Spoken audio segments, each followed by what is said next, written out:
It was a warm spring afternoon in Ashford Park, the golden light filtering through the trees, casting long shadows across the winding paths. Laura Mitchell, a 70-year-old woman with soft, silver hair, sat on a well-worn bench by the fountain, her favorite spot. The rhythmic sound of water splashing into the pond combined with the laughter of children playing in the distance, creating a soothing ambiance. For Laura, this was a sacred place, a haven where she could savor a quiet moment away from the noise of the world. She adjusted her sun hat, a soft smile playing across her lips as she glanced at her watch. Her son, Adam, an FBI agent, was running late. This wasn't unusual. His job often kept him busy, and she had long grown accustomed to waiting. Though she would have preferred his company, she didn't mind these moments of solitude. It gave her the chance to think, to relax, and to reflect on the simple joys in life, like her weekly walks in the park with Adam. At 70, Laura's knees weren't as strong as they used to be, and long walks had become more difficult, but she cherished these outings. The benches by the fountain were one of the few places where she could still enjoy the outdoors without it being too much of a strain. Adam had promised to meet her after work, and she found comfort in the thought of spending time together. She had always been proud of him, watching him grow from a young boy into the man he had become. A shadow passed over her face as she caught a glimpse of three figures approaching on the far side of the path. They were dressed in rough clothing, their movements deliberate. The tallest of them, a man with a large, bulky frame and short-cropped hair, walked with a swagger that suggested he was looking for trouble. Behind him, a shorter, wiry man walked with a sneer on his face, while the third, a stockier man with a wide grin, kept his eyes fixed ahead. Laura's heart sank slightly as the group's laughter reached her ears. It was loud and boisterous, an unsettling contrast to the peacefulness of the park. They didn't seem to belong here, and as they got closer, Laura's unease grew. She shifted in her seat, clutching her purse a little tighter, hoping they would simply pass by. But no such luck. The wiry man with the sneer nudged the larger one, and both men slowed their pace, glancing at Laura. She remained still, hoping they would leave her alone. Her eyes darted to the path leading into the park. It was empty. Where was Adam? "Hey, lady," the wiry one called out, his voice laced with mockery. "Nice day for a walk, huh?" Laura stiffened but didn't respond. She sat up straighter, gripping her purse tightly in her lap. The men exchanged amused glances, their smirks widening as they veered toward her bench. "You come here often, lady?" The large man, now standing a few feet away, asked, his voice casual but edged with something darker. Laura didn't want to engage, but she couldn't ignore them. She forced herself to maintain her composure, lifting her chin slightly. "I'm just waiting for my son," she said, her voice steady but firm. "We walk here together every week." The wiry man let out a chuckle and looked back at the other two. "Waiting for your son, huh?" he repeated, his tone dripping with mockery. "Hope he's not too far away. Wouldn't want you to be all alone out here, right?" Laura kept her gaze fixed straight ahead, her heart beating a little faster now. She glanced at her watch again, trying to force time to move faster. Adam was never late. Surely he'd be here any moment. The larger man, still smirking, stepped closer, his heavy boots scraping against the pavement. "Must be nice," he said, glancing around the park, his eyes narrowing as if assessing her. "Some people got family to wait on. Not everyone's that lucky." Laura didn't respond, hoping silence would make them lose interest. But the wiry man crouched slightly, bringing himself closer to her eye level, his face twisted into a cruel grin. "What's the matter? We just want to have a little chat," he said. "You look like a smart lady. Don't you want to be polite?" Laura stiffened, her grip on her purse tightening. She stared ahead, keeping her expression neutral. "I don't see why we need to chat at all." The men exchanged glances, and the wiry man's smirk faltered before it returned, sharper than before. "Oh, she's got a little attitude," he said, standing up straight again. "That's okay. We like a challenge." The stocky man laughed lowly, stepping closer to the bench, blocking Laura's path. "Yeah, we do, don't we?" he said, eyeing her purse greedily. Laura's chest tightened. She could feel her breath quicken, but she forced herself to stay calm. "There's no need for that," she said, her voice firmer now. The wiry man's expression darkened. "No need for what?" he repeated, leaning in closer. Come on, lady. Don't act like you don't know what's going on here. Maybe you'll get the hint if we spell it out for you. Suddenly, the bench jolted as the larger man kicked the edge, making Laura jump slightly. She gasped but quickly regained her composure. Her gaze flickered once more to the park entrance. But Adam was still nowhere to be seen. "You know," the wiry man said, his voice dripping with mockery, "this park might not be the best place for someone like you." Laura's stomach turned at his words, but she refused to let her fear show. "I have every right to be here," she said, lifting her chin slightly. The wiry man chuckled, shaking his head. "Yeah, sure. Everyone has rights, don't they?" He exchanged a glance with his companions. "But some people just don't belong." Laura felt a pang of discomfort, her mind racing. She had heard words like this before. The venom, the hate. But she wasn't going to let them intimidate her. She couldn't. "I don't know what you mean," she said, her voice as steady as she could make it. The wiry man leaned in closer, his smile turning malicious. "Oh, I think you do," he said. "But maybe you'll get it if we spell it out for you." The atmosphere around Laura seemed to thicken, the once peaceful park now feeling eerily silent. The men had closed the distance between them, and the laughter that had once sounded so carefree now carried an edge, sharp and menacing. Their presence, deliberate and hostile, made the air feel heavy. Laura's pulse quickened, but she continued to sit upright, her hands gripping her purse tightly on her lap. "What's the matter, lady?" the wiry man, Paul, asked with a wicked grin. "You don't look too comfortable. Everything all right?" Laura's chest tightened, but she kept her voice steady. "I'm just waiting for my son. He'll be here soon." She glanced at her watch again, though her mind was racing. Adam had to be close. He always kept his promises, even with his demanding job. The taller man, Troy, gave a low chuckle, but there was no humor in it.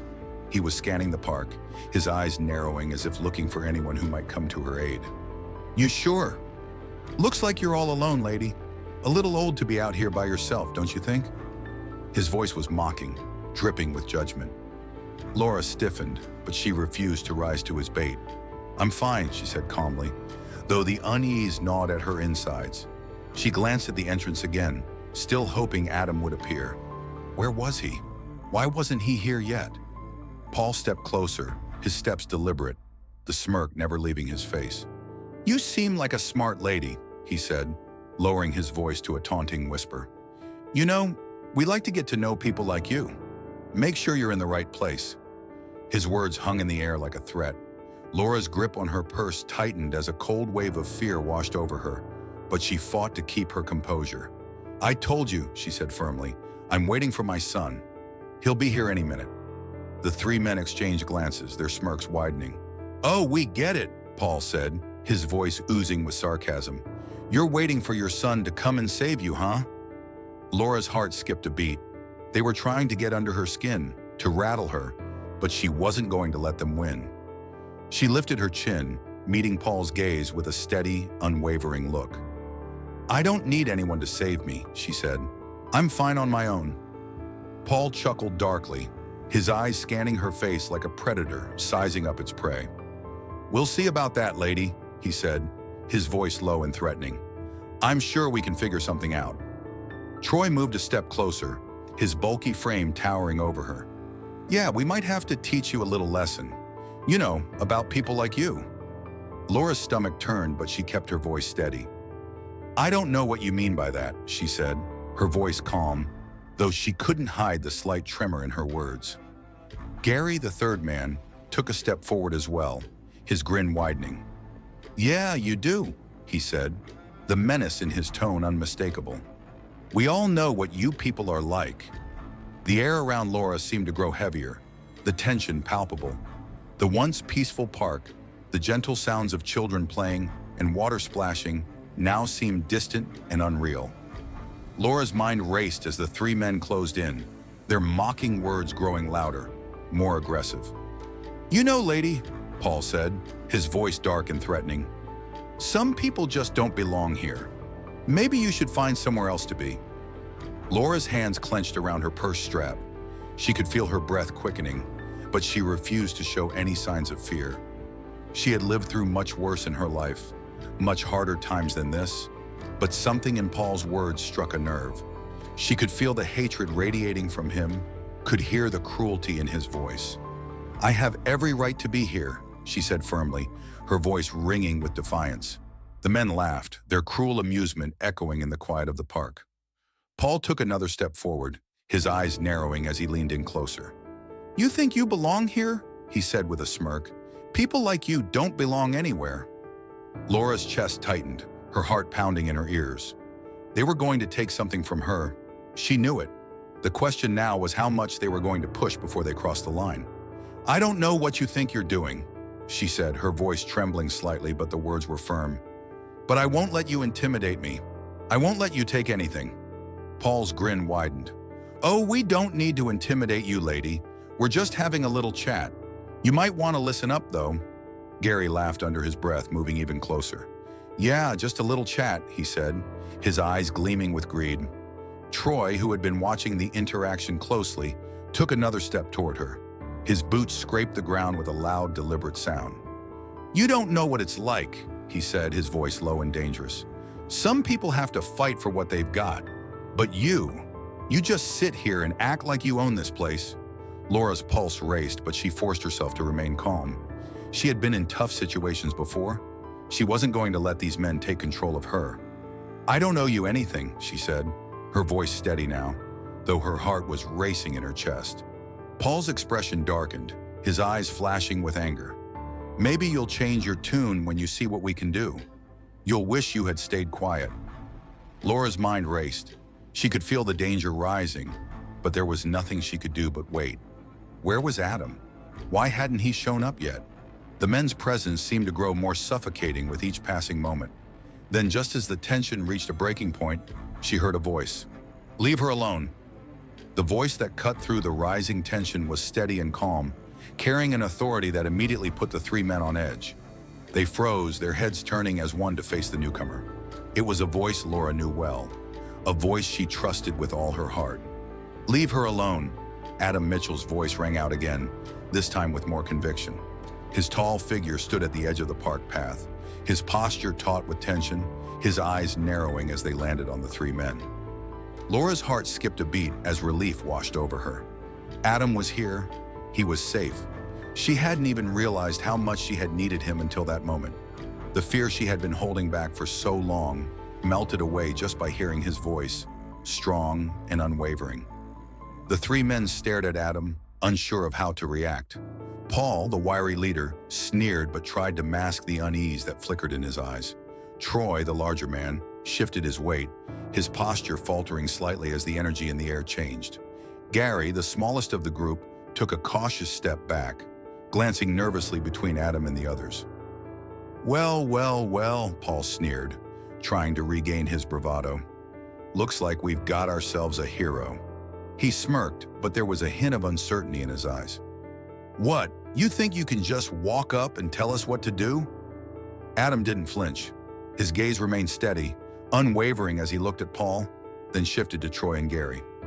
"You've got two choices," he said calmly.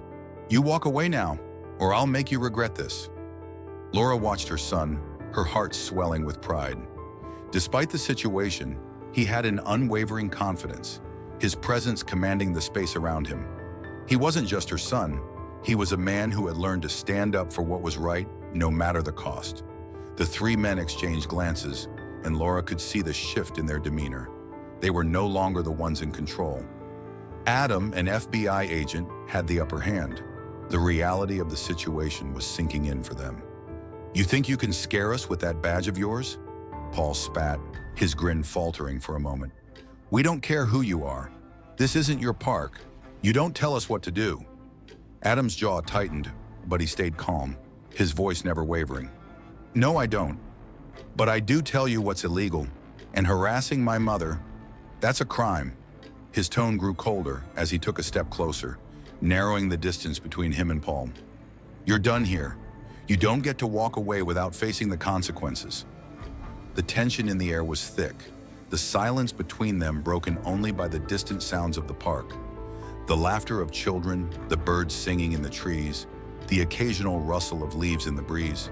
But for Laura, everything around her faded. and the only thing that mattered was Adam standing before her, unwavering.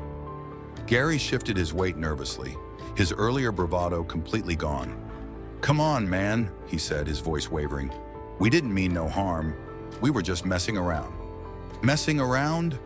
Adam's voice was sharp now, the anger just beneath the surface. "You think harassing an elderly woman is just messing around? You think it's okay to make people feel like they don't belong, to intimidate them because of who they are?" Paul let out a bitter laugh, trying to recover his composure, but his smirk was gone now. "You don't know anything about us," he said, his voice tight. "We're just trying to get by, trying to survive. People like her, they make everything harder." Adam's eyes darkened, the weight of his words sinking in. "What you don't get," he said, his voice now low and controlled, "is that people like my mom, people like me, aren't the problem. You are. You're the ones who make things harder. And you'll pay for that." For a moment, Paul and his companions stood in silence, their eyes flickering with uncertainty. The atmosphere had shifted completely. Adam's calm authority was overwhelming, and the three men could feel it. They had no control now. Troy took a step back, his face suddenly pale as he looked between his companions and the man standing before him. "We don't want no trouble, man," he said, his voice shaky. "We didn't know." "Oh, you knew," Adam cut him off, his voice firm. "You knew exactly what you were doing, and you're going to pay for it." Laura held her breath, watching the scene unfold. She knew Adam wasn't just a protector. He was a man who believed in justice. And no matter how tense or dangerous the situation, he would never let wrongdoers get away with their actions. Gary, still looking for an escape, shifted uncomfortably, his eyes darting around. "We're just getting out of here, all right? No need for any more trouble."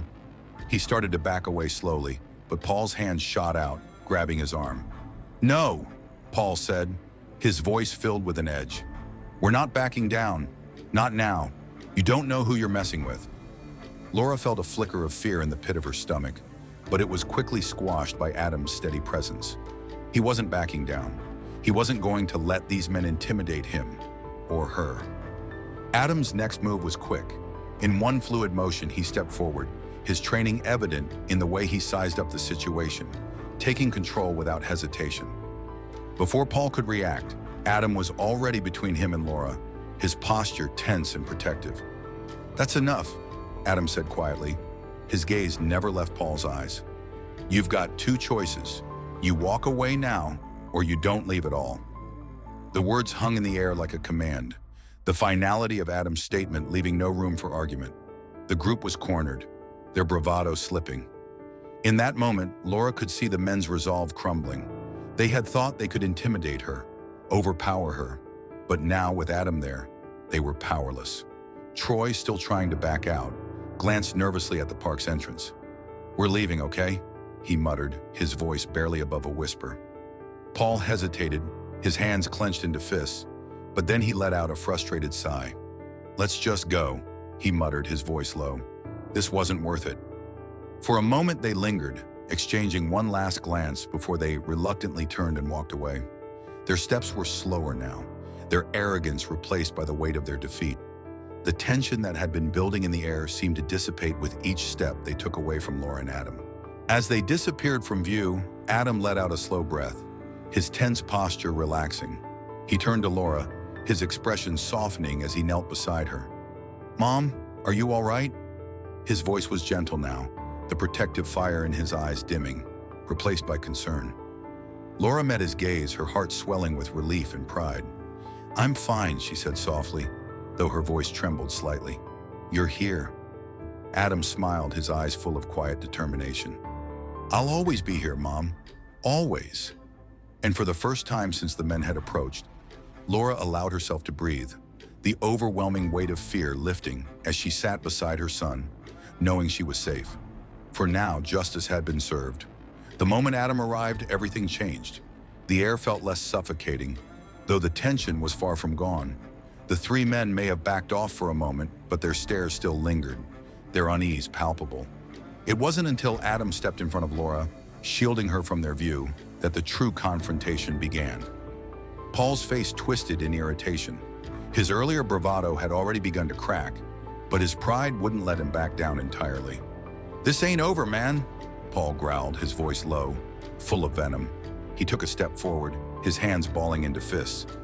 "You think you can just come in here and play hero?" Adam didn't flinch, his posture solid, his expression unyielding. "You've made your choice," Adam said calmly, his voice calm but firm. "And it's a choice you'll regret." Troy and Gary flanked Paul, each looking unsure of the next move. The park, once peaceful and quiet, now felt like a battleground, the sounds of the world fading into the background as the standoff intensified. The men were outnumbered, but they didn't seem ready to walk away. Their pride, their hate, was stronger than their fear. "You think you scare me?" Paul sneered, stepping closer to Adam, his chest puffed out as if trying to intimidate him. "You're nothing but a guy with a badge. What's that gonna do? You think I'm afraid of a little lawman?" Adam's gaze didn't waver. "It's not the badge you should be worried about," he said coolly. "It's the fact that I'm standing here, and you're the one who's about to make the biggest mistake of your life." Before Paul could react, Adam moved quickly.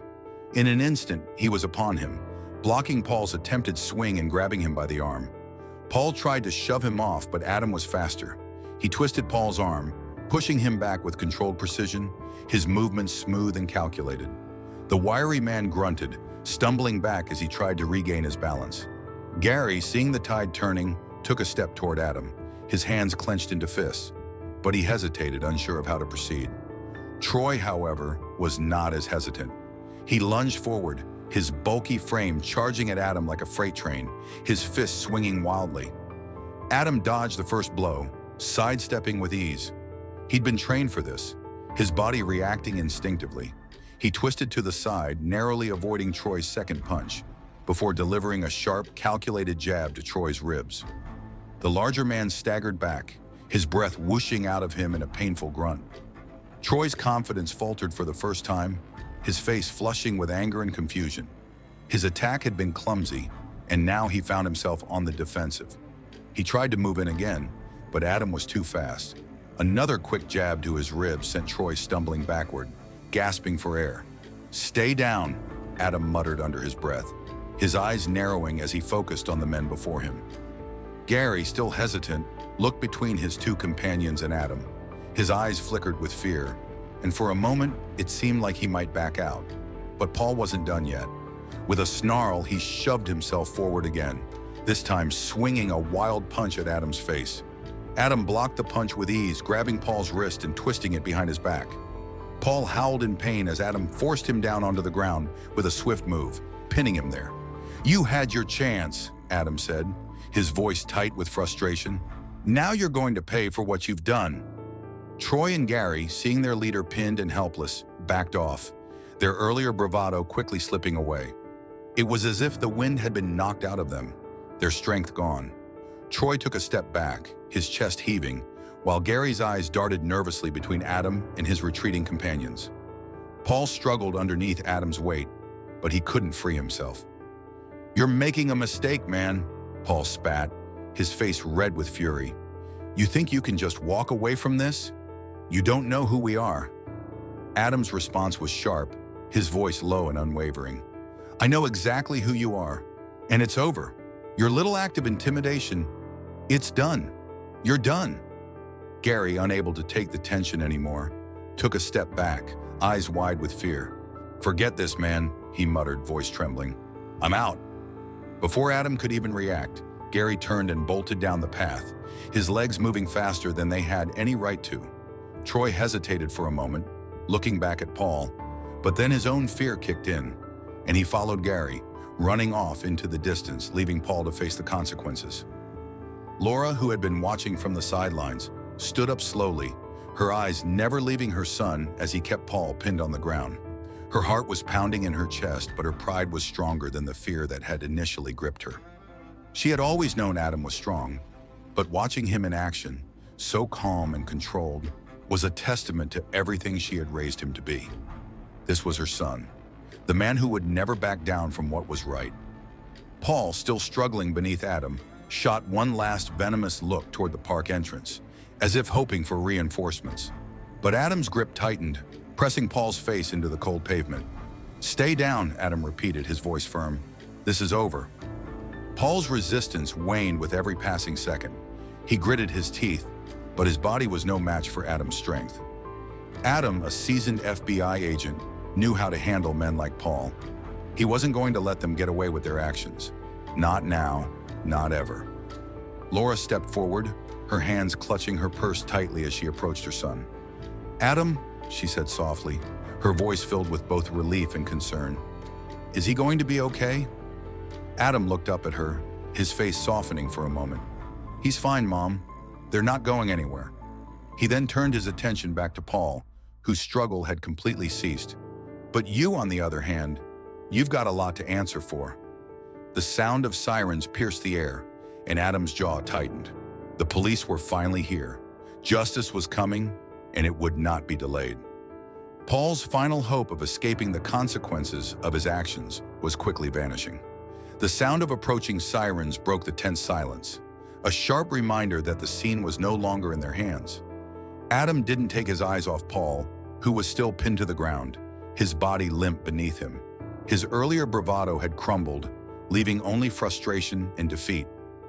Adam's calm presence overshadowed the chaos, and as the police arrived, he shifted his focus briefly to ensure that everything was under control. The officers pulled up quickly, their patrol car screeching to a halt by the park entrance. Two uniformed officers jumped out, hands hovering near their holstered weapons as they assessed the scene. Adam straightened up, stepping back from Paul's subdued form, his posture still commanding and firm. The taller officer, a man in his 40s with a no-nonsense expression, scanned the area, his eyes landing on Adam and then quickly flickering to the men still on the ground. "What's going on here?" he demanded, his voice sharp and professional. Adam remained calm, raising one hand to indicate he was in control of the situation. "These men harassed my mother," Adam said, his voice steady. "They tried to rob her. I intervened before they could escalate things." This one, Adam gestured to Paul, still pinned, was the ringleader. The others fled. The officer looked between Adam and Paul, and the authority in Adam's voice clearly didn't go unnoticed. His gaze softened, but only slightly as he took in the situation. "And you are?" he asked, his eyes narrowing just a bit as he assessed Adam. "I'm Special Agent Adam Mitchell," Adam said, calmly pulling out his badge and showing it to the officer. "FBI." The officer's expression shifted immediately, respect and professionalism now taking over. "Agent Mitchell," he nodded, his tone more accommodating. "We've got this from here. Thank you for handling it." Adam's eyes flickered briefly toward his mother, who was standing a few feet away, her hand clutching her purse tightly to her chest. He could see the tension in her shoulders, the weight of what had just transpired still hanging in the air between them. She wasn't physically harmed, but the emotional toll had yet to settle. Adam didn't break his focus, however. He kept his eyes trained on the officer as he continued to explain. "I've got him detained. He assaulted my mother and attempted robbery. We need to make sure everything is documented." The officer nodded, glancing over at his partner, who was still assessing the scene. "Understood," the officer said. "We'll need your statement, and we'll take it from here." Paul, still struggling beneath Adam, attempted to wriggle free, but it was clear he was spent, his earlier fire completely diminished. "You think you've won, huh?" Paul sneered, his voice full of defiance, though it wavered. "You're not going to get away with this. I'll have you in court for assault." Adam's grip tightened slightly, pressing Paul down harder into the ground. "You're not in a position to make threats," Adam said, his voice cold. "You've been caught red-handed. Don't bother making excuses." The second officer, a younger woman in her 30s with short dark hair, approached the scene. She was more cautious, her eyes flickering between Adam and the suspect as she assessed the situation. She spoke briefly with her partner before turning back to Adam. "Agent Mitchell," she said with a respectful nod. "We'll take care of the paperwork and get him into custody. You're free to go once we've finished processing everything." Adam nodded, stepping back slightly to allow the officers to take over. The air was still thick with the weight of the confrontation, but there was a sense of finality now. Paul would face the consequences of his actions, and Adam had ensured that the situation hadn't spiraled out of control. Laura walked slowly over to Adam, her expression still a mix of relief and concern. "Adam, are you sure you're okay?" she asked softly, her voice trembling slightly. Adam turned to his mother, offering her a reassuring smile, though the weight of the situation still hung heavy in the air. "I'm fine, Mom," he said, his voice calm. "Don't worry about me. I'm just glad you're okay." Laura nodded, but her eyes betrayed her unease. "I should have never been in that position. I should have called you earlier." Adam's gaze softened, and he placed a hand gently on her shoulder. "You didn't do anything wrong, Mom. They targeted you because they thought no one was watching, but you weren't alone, and you won't ever be. I'll always be here." Laura met her son's gaze, and in that moment, she saw the strength he had gained, the resilience that had been born from his years of service. She had always known Adam would be a man of honor, but seeing him in action, standing up for her, standing up for what was right, filled her with pride. The officers approached, and Adam turned to address them once more, ensuring the details were clear before they took Paul into custody. "I'll be giving a full statement later, but make sure you've got all the details. We'll need to follow through with this." The officers nodded, taking Paul's arms and securing him in cuffs. The wiry man cursed under his breath as he was lifted to his feet, but there was no defiance left in his eyes, only a cold realization of the inevitable. "Take him in," the first officer said to his partner, signaling for Paul to be moved toward the patrol car. "We'll handle the rest." As the officers led Paul away, Adam glanced at his mother. The tension in the air had lessened, but Laura could still feel the aftershocks of what had just transpired. The ordeal wasn't over. Not by a long shot, but for the moment, they had both emerged unscathed. Laura took a slow, steadying breath, her fingers brushing against the necklace around her neck.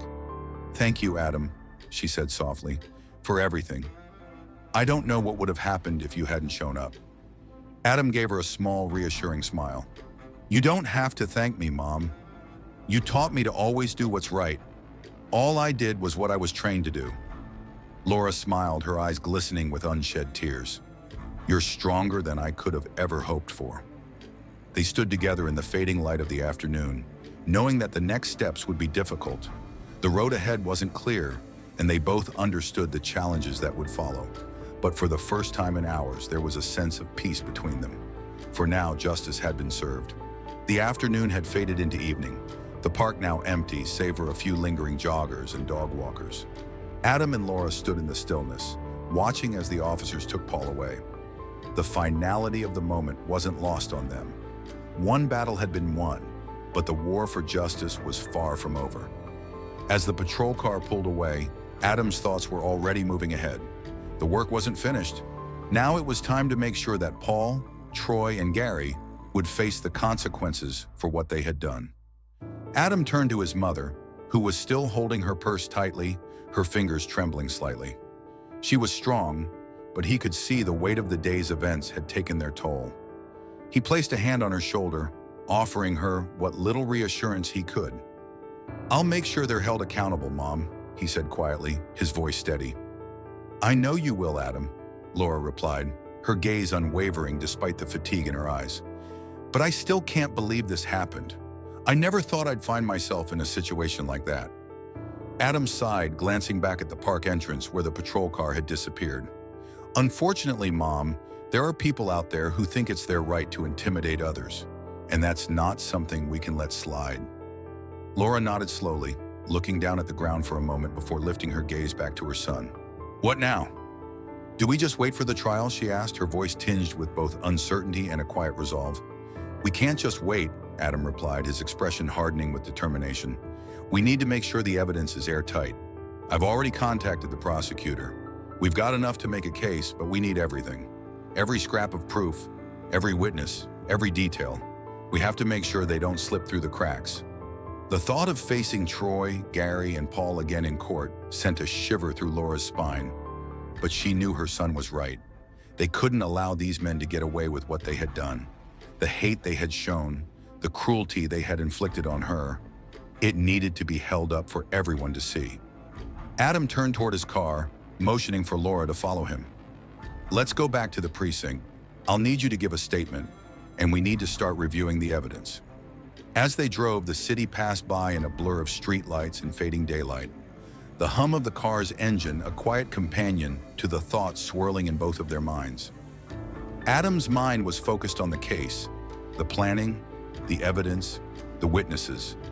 But his mother's presence beside him reminded him that this wasn't just about a case. It was personal. It was about family. They arrived at the precinct just as the sky turned dark, the cool air outside a welcome change after the heat of the confrontation. Inside, Melanie Carter, the lead prosecutor, was already waiting for them. She was a sharp woman in her mid-30s, with short cropped hair and a no-nonsense attitude. Adam had worked with her on several cases, and he knew that when it came to justice, Melanie was as committed as anyone he'd ever met. "Agent Mitchell," Melanie said, rising from her seat at the conference table. "I've been reviewing the initial reports. Looks like we've got a strong case, but we need to be thorough. Can you fill me in on the details?" Adam nodded and set his briefcase down on the table. "We've got Paul in custody. He's already given us a statement, though it's full of lies. But we have enough evidence to back up our claims. The footage from the park should clear that up. I've also spoken with a few of the witnesses who were in the park at the time." Melanie glanced over at Laura, who was standing beside Adam, her face drawn with exhaustion, but also with a quiet strength that hadn't wavered. "Mrs. Mitchell," Melanie said with a respectful nod, "I know this isn't easy, but I need your full account of what happened." Laura took a deep breath, her hand still clutching her purse, but her gaze was steady. "I'll do whatever it takes," she said, her voice calm but filled with determination. "I don't want anyone else to go through what I did." Adam exchanged a glance with his mother, a silent understanding passing between them. They both knew what this meant. It wasn't just about the three men who had attacked her. It was about standing up for others, for making sure that the people who targeted her and others like her faced the consequences of their actions. Melanie pulled out a stack of files from a folder on the table, her fingers flipping through the pages. "I've been in touch with the police department. They've got the footage from the security cameras in the park, and we're going to subpoena the footage from nearby businesses as well. That should give us a solid timeline of what happened." Adam leaned forward, scanning the files on the table. "We need to make sure everything is watertight," he said. "We can't afford to let them walk free on a technicality." Melanie nodded, her eyes narrowing in focus. "We've got everything we need. Now it's just about presentation. We need your testimony, Mrs. Mitchell. Your statement will be the cornerstone of our case. If we can show the jury what those men tried to do, there's no way they can deny it." Laura's eyes flickered to her son. "I'll do whatever it takes," she said again, her voice steady but determined. "But what if they try to make me look like I'm the one in the wrong? What if they try to twist everything I say?" Adam's expression softened, his hand resting on his mother's. "They'll try," he said quietly, "but you've got something they don't, the truth. They can lie, they can twist words, but they can't change what happened. You were there. You know what happened." Laura nodded slowly, the weight of his words sinking in. She had been afraid at first, uncertain of how to handle the situation, but now with her son beside her, with the support of the prosecutor and the evidence mounting, she felt a quiet sense of resolve. "We'll make sure they pay for what they did," Adam said, his voice low but firm. "This isn't over yet, but we're not backing down." The next few hours were a whirlwind of phone calls, meetings, and preparation. Laura gave her statement, her voice strong despite the emotional weight of recounting what had happened. Adam worked closely with Melanie, helping to gather all the evidence they would need for the trial. The timeline was coming together, piece by piece. As the night wore on, the pressure of the day slowly began to fade. But the quiet resolve that had taken root in both Adam and Laura remained. They had made it through this far, and they were ready to fight for what was right. The road ahead would be tough, but they knew they weren't facing it alone. The days following their intense encounter in the park felt like a blur, a constant stream of meetings, paperwork, and preparations. Adam and Laura both knew that while Paul had been taken into custody, Troy and Gary were still at large, and the case against them was far from settled. The fear that had settled in Laura's heart since the attack had started to ease, but the weight of what lay ahead, the trial, the confrontation in court, loomed over them both. Adam had taken a few days off from his usual work at the FBI to focus on this case. He knew it wasn't just a routine investigation. This was personal. He wasn't about to let these men get away with what they had done to his mother, to countless others like her. The stakes were higher than ever before. Justice wasn't just a professional duty for him. It was a call to action. He sat at the kitchen table one evening, reviewing case files and notes on his laptop, the faint hum of the city in the background. His mind kept wandering back to that moment in the park, the split second when he'd seen his mother under attack. He had been in high-pressure situations before, but nothing compared to that. Nothing compared to the fear in her eyes when she realized that the men closing in on her had bad intentions.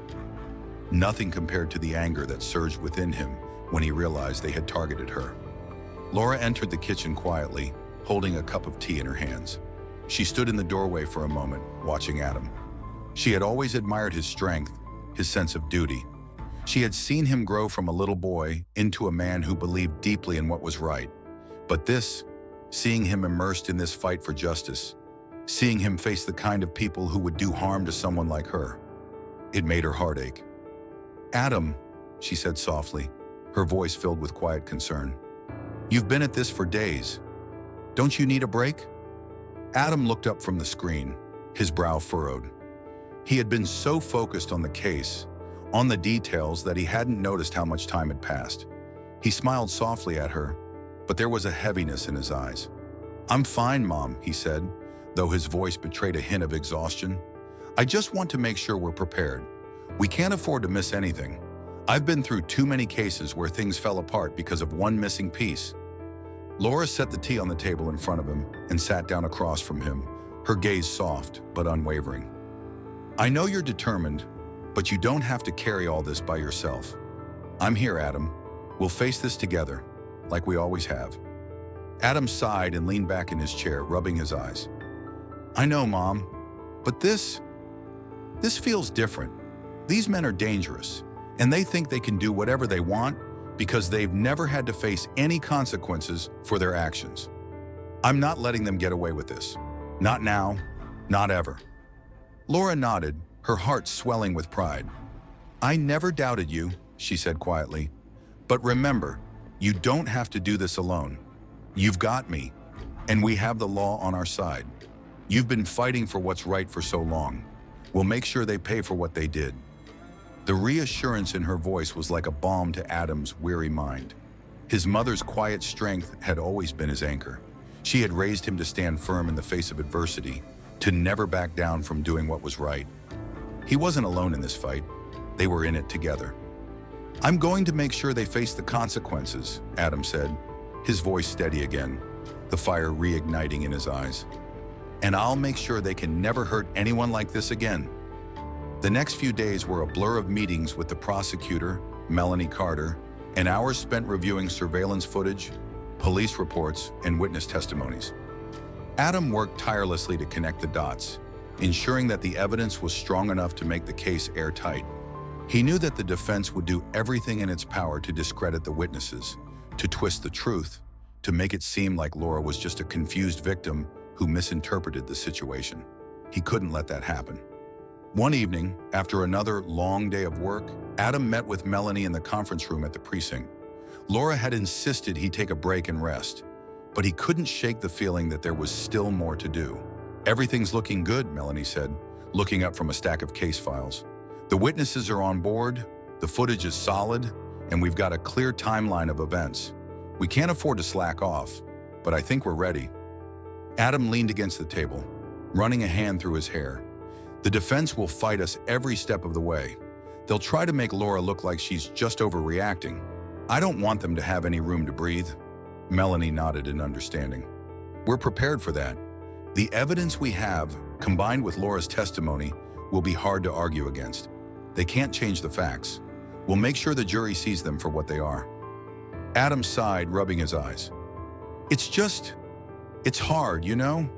Knowing that we're about to face them in court, knowing that I'm going to have to sit in that room while they try to turn everything around. I don't want them to think they can just walk away from this." Melanie's expression softened. "I understand, but don't forget, they're not the ones who get to decide what happens. You've already made sure of that. The law's on your side, and we've got the facts." Adam looked out the window for a moment, his mind racing with everything that had happened. He couldn't shake the feeling that there was still more to do. The trial was coming, and he wasn't about to let it slip through his fingers. He couldn't. Not after everything his mother had gone through. Not after everything they had already endured. "We're not done yet," Adam said firmly, turning back to Melanie. "We need to prepare, and we need to make sure we're ready for anything. I won't let them get away with this." Melanie gave him a determined smile. And they won't. The courtroom was packed with people, the air thick with tension. The soft hum of the crowd, the rustling of papers, and the faint click of heels on the polished floor echoed in the vast room. Laura Mitchell, dressed in a simple but elegant navy suit, sat in the witness box, her hands clasped tightly in her lap. She looked composed, but anyone who knew her well could see the tremble in her fingers, the slight unease in the way she sat. She had never been one for the spotlight, never sought attention or recognition. Yet here she was, forced to relive the terror she had felt at the park just days ago. She could feel the eyes of the jury on her, each one assessing her, scrutinizing her every word, every movement. But she knew why she was here. She wasn't just speaking for herself. She was speaking for every person who had ever been victimized by hate, by cruelty, by people who thought they could get away with it because of who they were. Adam sat a few rows behind her, his gaze never leaving her. He knew how much this was costing her. The emotional toll of recounting what had happened, the pain of reliving those moments in the park. But he also knew that this was the most important thing they could do. They had to stand up. They had to make sure that what happened to her didn't just disappear into the shadows. "Mrs. Mitchell," the prosecutor Melanie Carter began, her voice calm and reassuring. "Thank you for being here today. I know this isn't easy, but your testimony is crucial to our case. Please take your time. We're all listening." Laura nodded, her throat tightening as she began to speak. She hadn't rehearsed her words. She had lived them. This was the truth, plain and simple. "I was sitting on a bench by the fountain," Laura began, her voice steady but filled with emotion. "It was a quiet afternoon. I was waiting for my son, Adam, to meet me. I didn't think anything would happen. But then I saw them." She paused, letting the words settle. The jury was listening closely, the tension in the room building as she continued. "3 men approached me. They were hostile from the start. They made jokes, mocked me. They said things I couldn't believe. They called me names, told me I didn't belong there." She swallowed hard, her voice cracking for just a moment. "At first I thought it was just words, that they were just being rude. But they got closer, and then one of them, Paul, grabbed my purse. He tried to pull it from me. He hurt me." Laura paused again, her fingers tightening around the edge of the stand. She didn't want to break down. She couldn't afford to. This was her moment to make sure they didn't get away with it. She lifted her chin, focusing on the jury. "I asked them to stop. I told them to leave me alone. But they wouldn't. They kept pushing, and then I realized that they didn't see me as a person. They didn't care about who I was. They only saw me as someone they could push around, someone who didn't matter." Her eyes found Adam's, and for a moment, she allowed herself to soften. He had been her rock through everything. He had always been there, a constant source of strength. She could see his pride in her eyes, and it gave her the courage to continue. "They told me that no one would care what happened to me," Laura said, her voice growing stronger. "That no one would believe me. They thought they could just take what they wanted." She looked down for a moment, collecting herself before looking back at the prosecutor. "But then my son came. He stopped them. He saved me." Laura's voice trembled, but it was no longer with fear. It was with gratitude. "He stood up for me, for what's right, and I'm here today because of him." The room seemed to hold its breath as Melanie approached the stand, her voice gentle but firm. "Mrs. Mitchell, you've described what happened when the men approached you. Can you tell us what happened next? What was your reaction when they became more aggressive?" Laura took a steadying breath. "I was scared. I'll admit that. But I didn't let them see it. I didn't want them to know that I was afraid. I didn't want them to think they could get away with it. I kept waiting for my son, and when he arrived, I knew everything would be okay." Melanie nodded, turning toward the jury. "And when Agent Mitchell arrived, did he intervene immediately? Did he try to de-escalate the situation?" Laura nodded, her expression resolute. "Yes, Adam didn't hesitate. He confronted them, told them to stop. He made them see that what they were doing was wrong. The defense attorney, Mark Hensley, rose from his seat, adjusting his tie as he approached the witness stand. His tone was smooth and controlled, but there was an edge to his words as he began his cross-examination. "Mrs. Mitchell," he began, his voice dripping with false sympathy, "you've testified that these men harassed you and tried to take your purse. But isn't it true that you might have misinterpreted their actions? That perhaps they weren't trying to hurt you? That it was all a misunderstanding?" Laura's eyes narrowed slightly, the question grating against everything she knew to be true. "No," she said firmly, her voice unwavering. "It wasn't a misunderstanding. They came up to me and said things I've heard all my life, things I shouldn't have to hear. They made me feel like I didn't belong, like I was nothing." Hensley tilted his head, his tone softening as he tried again. "And your son, he intervened rather aggressively, didn't he? You said you were waiting for him, but isn't it possible that his arrival escalated the situation?" Laura's heart beat faster, but she refused to be shaken. "My son didn't escalate anything," she said, her voice firm and resolute. "He stopped them from doing something that could have hurt me. He was trying to protect me, and he did. He's my son, and I trust him with my life. I don't blame him for what happened." There was a moment of silence in the courtroom, the weight of her words settling over everyone. Hensley paused, seemingly taken aback by her strength. He glanced briefly at his clients, Paul and Troy, before returning his gaze to Laura. "No further questions, Your Honor," he muttered, stepping back. Laura sat back in the witness chair, her body tense, but her resolve unwavering. She had done it. She had spoken the truth. The jury had heard her story, and there was no denying it. As she returned to her seat beside Adam, he gave her a quiet nod, his eyes full of pride and admiration. She had done what needed to be done. Now they just had to wait for the next phase of the trial. But Laura knew one thing for sure. She had fought back, and she wouldn't let hate win.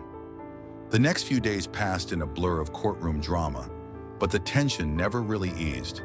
The defense's attempt to discredit Laura's testimony had failed, as had their attempts to downplay the evidence. Every witness, every piece of footage, every statement from the police, it all added up, and it all pointed in one direction: the guilt of Paul, Troy, and Gary. Adam had seen cases go to trial with more shaky evidence, but this one was different. This one was about justice for his mother and for everyone else who had ever been the target of hate. The jury deliberated for what felt like an eternity. Adam sat in the gallery with Laura, his hand resting on her shoulder, offering what little comfort he could as they waited for the decision. His mind was racing, constantly replaying the moments in the park, the confrontation, the physical altercation, and his mother's courage. He had done everything he could to make sure this didn't end with them walking free. But until the verdict was read, the fear of what might happen still lingered. Laura sat beside him, her hands folded in her lap, but Adam could feel the anxiety radiating off of her. She had been through so much in the past few days, and now that it was all coming to a head, he could see the fatigue in her eyes. Her strength had been unwavering through it all, but Adam knew this was hard for her. It wasn't just about the men who had harassed her in the park. It was about everything they represented: the hate, the cruelty, the injustice that people like them inflicted on others. "Do you think they'll be found guilty?" Laura asked quietly, breaking the silence that had settled between them. Her voice was steady, but there was a hint of uncertainty underneath. Adam looked at his mother, his gaze softening. He could see the worry in her eyes, the fear that still clung to her, despite everything she had done to stand up for herself. "I don't know, Mom," he said honestly, his voice low. "I want to believe they will be. The evidence is clear. But there's always that little voice, you know, telling you that things might not go the way they should." Laura nodded slowly, looking down at her hands for a moment before meeting his gaze again. "I just want them to understand what they did," she said quietly. "I want them to know that they can't just hurt people and get away with it, that we're not invisible." "You've already made sure they know that," Adam replied, his voice firm.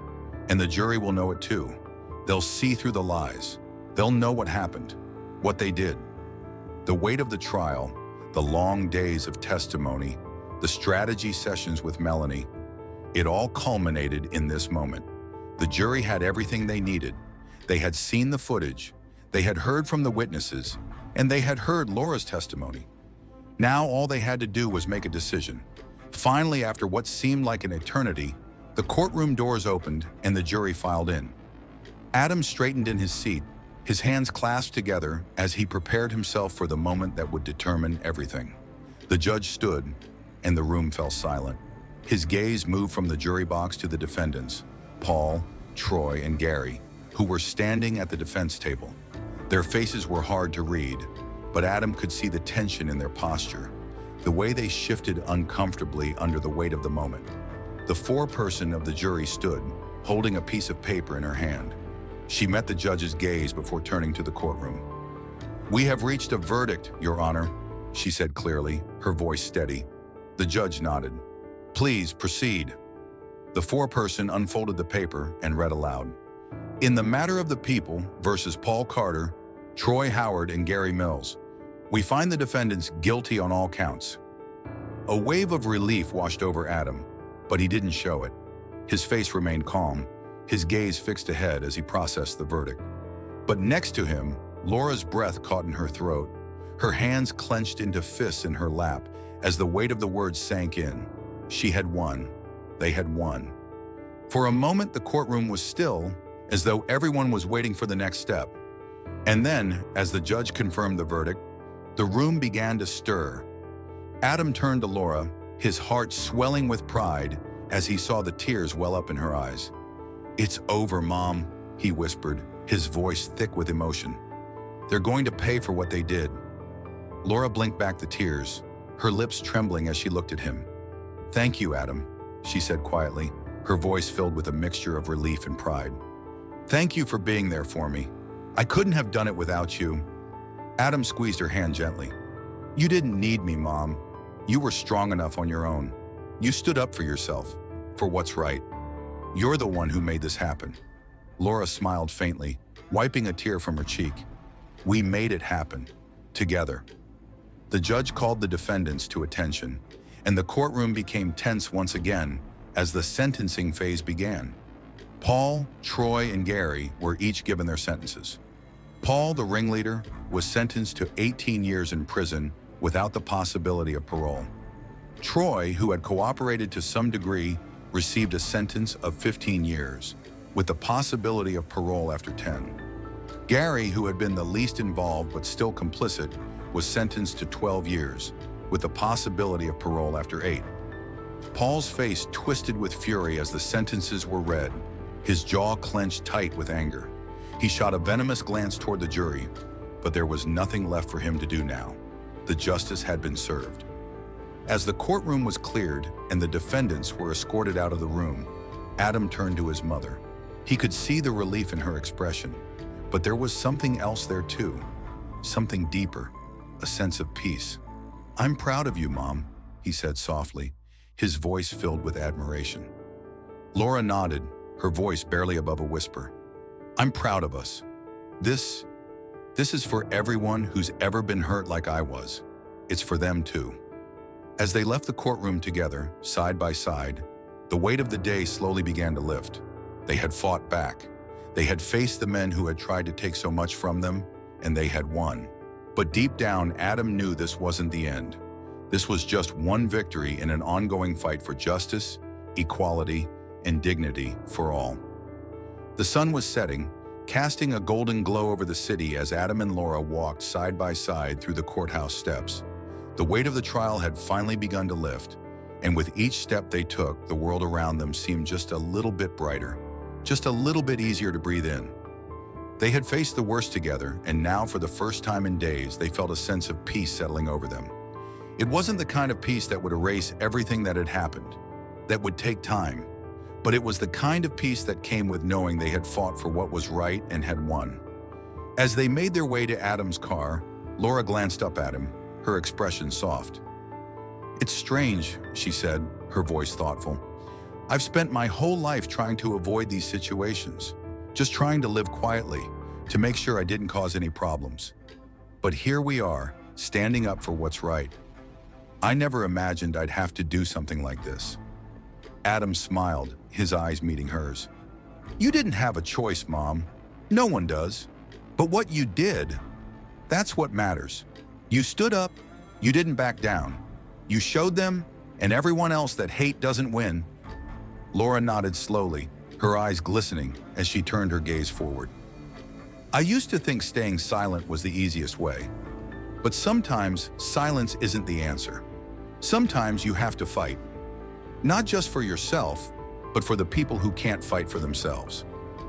Adam's grip tightened on the steering wheel as he pulled out of the parking lot, the city streets passing by in the quiet evening. "You were incredible in there, Mom," he said softly. "You spoke your truth, and that's the most important thing. No one could twist what you said. No one could make your story anything less than what it was." Laura smiled faintly, her heart swelling with pride. "I couldn't have done it without you, Adam. You were the one who made me believe I could stand up and say something. You were there when I needed you, when I thought I couldn't do it alone." Adam didn't respond right away. Instead, he just kept driving, the weight of the day's events still fresh in his mind. But there was something else there too, a sense of resolution. They had done what they had set out to do, and now they could start moving forward. When they reached Laura's home, Adam parked the car and turned off the engine. For a moment, neither of them moved. They just sat there, taking in the stillness of the evening. The chaos of the past week had faded, but it had left something more important in its wake. A quiet strength, a resilience that would carry them both through whatever came next. "Do you think things will change now?" Laura asked, breaking the silence. "That maybe people will start to understand? That we won't have to keep fighting like this?" Adam took a deep breath, his fingers tapping lightly on the steering wheel. "I hope so, Mom," he said slowly. "But change doesn't come all at once. It's something that happens over time. Every time we stand up, every time we speak out, we move one step closer to the world we want. But it's going to take time." Laura sighed, her gaze drifting out the window to the quiet neighborhood around them. "I just want to make sure that the next time someone like us gets targeted, they don't have to fight alone." Adam smiled softly, turning to her. "They won't, Mom. Not if we keep fighting. Not if we keep speaking up. We've started something here, and it's just the beginning." They sat there for a moment longer, the quiet comfort of the moment wrapping around them like a warm blanket. The world outside might not have changed yet, but Adam and Laura both knew that they had done something important. They had made their voices heard, and for now that was enough. As Laura opened the door and stepped out of the car, she turned back to her son. "Thank you, Adam," she said, her voice filled with warmth and love. "For everything." Adam smiled, his heart swelling with pride. "You're welcome, Mom," he said quietly. "I'll always have your back." They embraced, standing there for a moment in the peaceful silence of the night. And though they knew that the fight wasn't over, that there would always be battles to face, always injustice to fight, for tonight they had won. They had stood up, they had fought back, and they had shown the world that nothing could silence them. And that, more than anything, was something worth celebrating.